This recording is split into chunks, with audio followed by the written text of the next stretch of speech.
Hello GRT fam, welcome back to the tweet section for episode 10.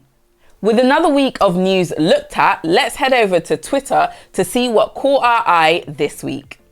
We start this week off by this tweet by Twitter user Elgardo, builder of Mate.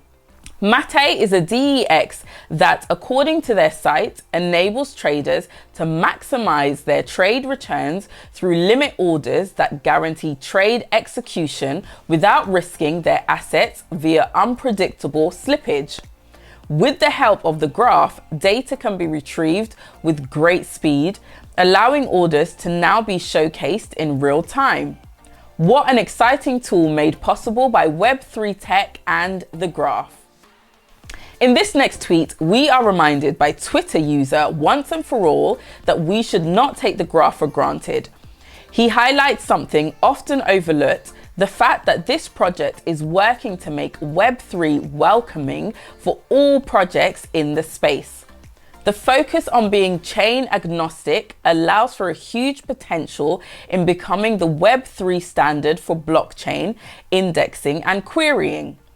The use cases are truly limitless when providing such a basic yet fundamental service that all projects looking to truly decentralize can use. Thankfully, most watching this news production are already aware of this and celebrate the impressive success seen thus far. The recent NER integration serves as another great example of this approach. That brings a tweet section to a close. Be sure to tag us in your tweets or any comments, and it may be featured in the news next week. Let's take a listen to a section of this week's episode to see who the guest was. Welcome to the GRTIQ podcast.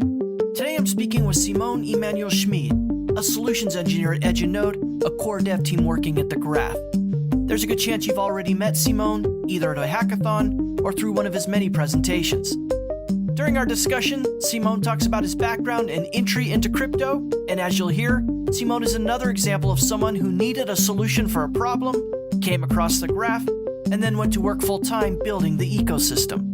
Towards the end of the conversation, Simone also shares some great ideas on Web3 and how he thinks about some important topics, including the interplay of centralized entities operating in and around Web3, a topic that needs a lot more discussion.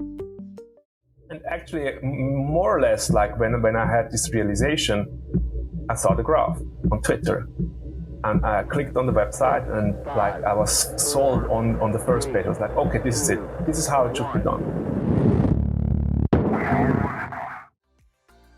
Scan the QR code on the screen to listen to this week's episode and also to catch up on previous episodes, which are available on multiple platforms.